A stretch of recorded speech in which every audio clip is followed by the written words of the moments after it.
สวัสดีครับเพื่อนๆสวัสดีทุกคนนะสวัสดีครับมากินสมน้ำกันพี่น้องตักสมตำแซ่บจะกินสมพี่น้องจะกินสม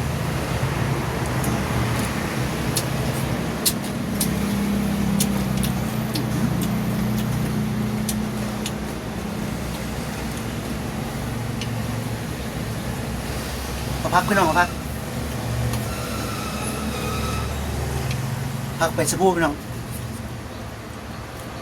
ปลอดสารพิษพี่น้องปลอดสารพิษ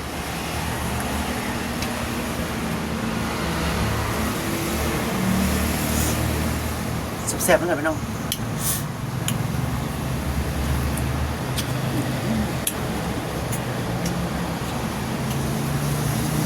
ผักติ๋ว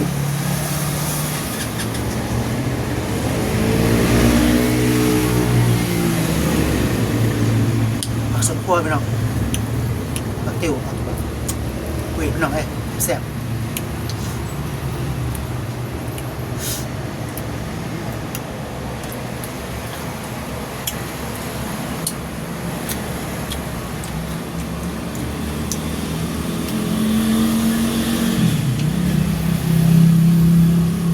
แซ่บพี่น้องไปสักครู่นี่ปลอดสารพิษพี่น้องสดๆจากสวนพี่น้อง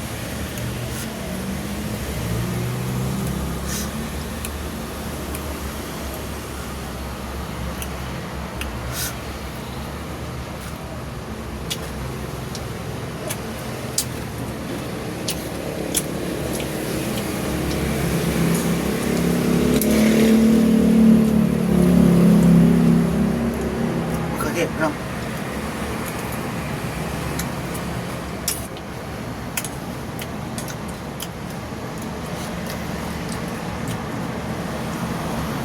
แซ่บ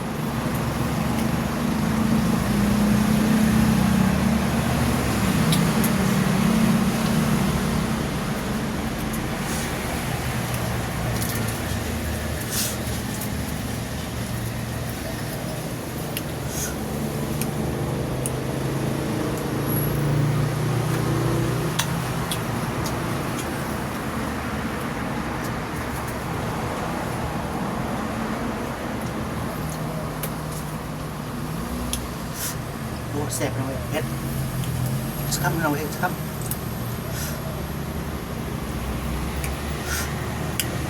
เขือเทศ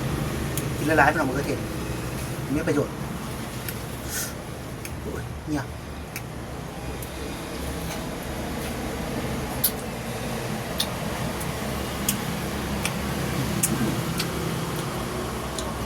แซ่บพี่น้อง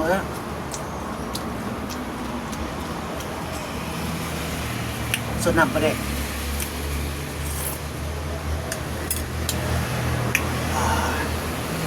อีกสักคำไหมน้อง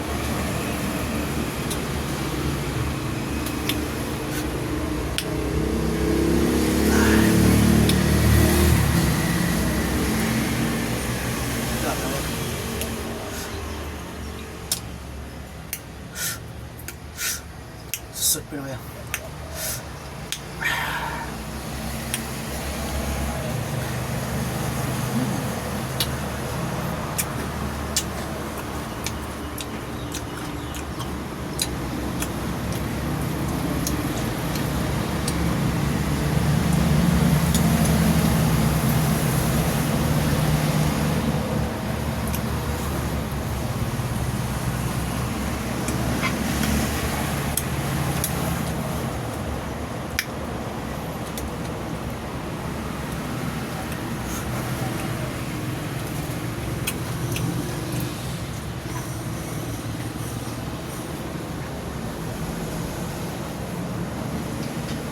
สักไปพี่น้อง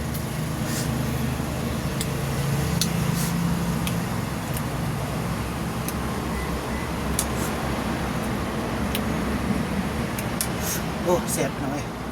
ตับมือไหม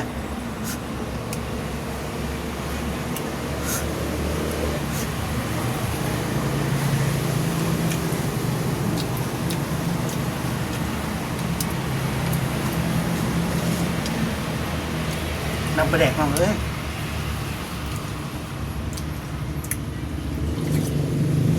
อ่า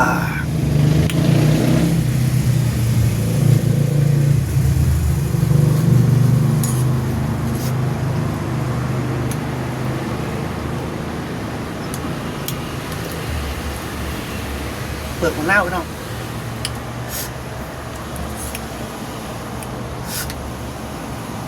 กินทั้งเปลือกไปเลยมะนาวนี่มะนาวเป็ด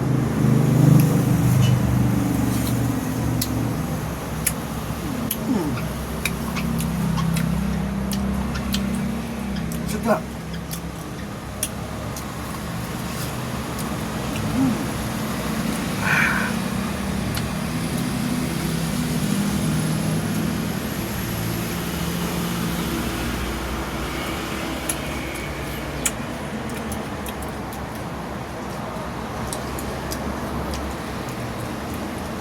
โอเคพี่น้องสวัสดีทุกคนนะสวัสดีนะ